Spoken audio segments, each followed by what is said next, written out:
নমস্কার বন্ধুরা, কেমন আছেন সবাই? আশা করছি অনেক ভালো আছেন। তো আজকে আমরা যেখানে এসেছি সেখানে এসে যেটা দেখতে পেলাম যে একজন 25 বছর বয়সী মেয়ে, মানসিক এবং শারীরিক ভারসাম্যহীন একটা মেয়ে ঠিক এভাবেই পড়ে রয়েছে। কোনো কথা বলতে পারে না, মুখে শুধু কিছু আওয়াজ ছাড়া। তো আমরা যখন এই মেয়েটার খবর পাই তখন আর চুপ করে বসে থাকতে পারিনি, ছুটে গেছিলাম মেয়েটার কাছে এবং খবর নেওয়ার চেষ্টা করেছিলাম, জানার চেষ্টা করেছিলাম এই শীতে তার কি প্রয়োজন। তো বন্ধুরা, যতটুকু মনে হলো মেয়েটির এই শীতের একটি শীতের পোশাক এবং একটি ব্ল্যাঙ্কেটের খুব প্রয়োজন। তাই আমরা যতটুকু পারবো সেই আশ্বাসটুকু দিয়ে সেখান থেকে তড়িঘড়ি বিদায় নিলাম এবং খুব শিগগিরই সেখানে যাব বলে আশ্বাস দিয়েও এলাম। তো বন্ধুরা, আপনাদের কাছে একটা অনুরোধ, যদি এই সমস্ত মানুষের পাশে আপনারা দাঁড়াতে চান তো অবশ্যই একটু এগিয়ে আসবেন, আমাদের নিচে চলা ফোন নাম্বারে যোগাযোগ করবেন। ওখানে ফোনপে, গুগল পে সবকিছুই উপলব্ধ রয়েছে। যে যেমন পারবেন আমাদের পাশে এসে একটু দাঁড়াবেন।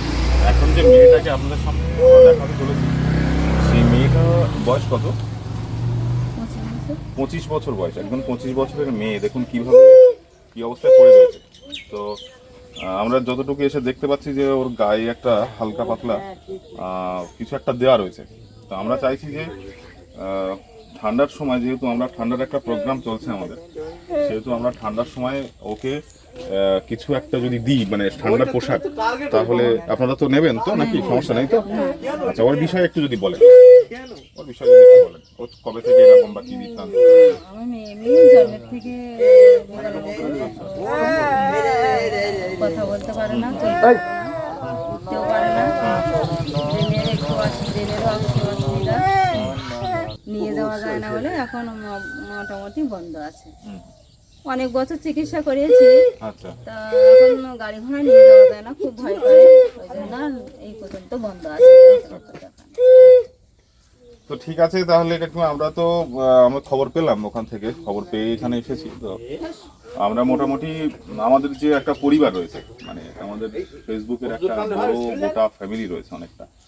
তো ওনারা চাইছেন যে এরকম ধরনের কিছু মানুষজন আছে, যারা আমরা যেমন ঘুরে বেড়াচ্ছি, যারা একদম অসহায়, যারা একদম মানে তাদের কিছু নেই, যারা মানে যাদের শীতের পোশাক কেনার মতো পয়সা নেই, তাদের কাছে আমরা পৌঁছেছি, তাদের কাছে আমরা গেছিলাম এবং 2-3 জায়গায় আমরা ঘুরেও বেরিয়েছি।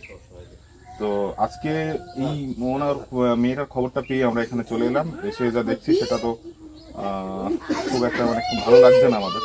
তো এই মুহূর্তে আমরা এই ভিডিওটা করে নিয়ে গেলাম এবং আমরা সবার সামনে রাখবো। তারা এসে যেটা আমাদেরকে দিতে বলবে আমরা সেটা এসে দিয়ে দেবো, ঠিক আছে? আমরা কাল না হলে পরশু, কালকে হয়তো ঢুকতে পারবো না, কালকে আমাদের অন্য জায়গায় প্রোগ্রাম আছে, পরশু দিন অবশ্যই আমরা আসবো। এসে যাতে ঠান্ডার দিনগুলো একটু ভালো করে পার করতে পারে সেই বিষয়টা খেয়াল রেখে কি কি লাগবে ওর সেগুলো আমরা দিয়ে দেওয়ার চেষ্টা করব। আপনি যদি এটা সদরে গ্রহণ করেন তাহলে আমাদের খুব ভালো লাগবে এবং আমাদের পরিবারের যারা এইগুলো দেবে তাদেরও খুব ভালো লাগবে। আপনি কি এটা সদরে গ্রহণ করবেন তো? হ্যাঁ, কেন করব? কারণ এইটা উপহারটা হচ্ছে, কাউকে সাহায্য বলতে এটা উপহার বলুন এক ধরনের।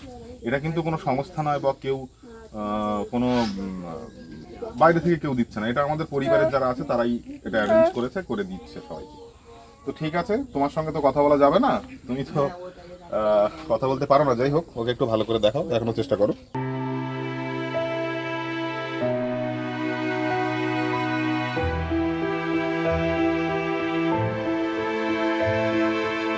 ঠিক আছে কাকিমা, তাহলে আমরা এলাম, আমরা কাল না হলে পরশুদিন আবার ঢুকবো, ঢুকে ওকে আমাদের ঠান্ডার পোশাকটা আমরা দিয়ে দেবো, ঠিক আছে?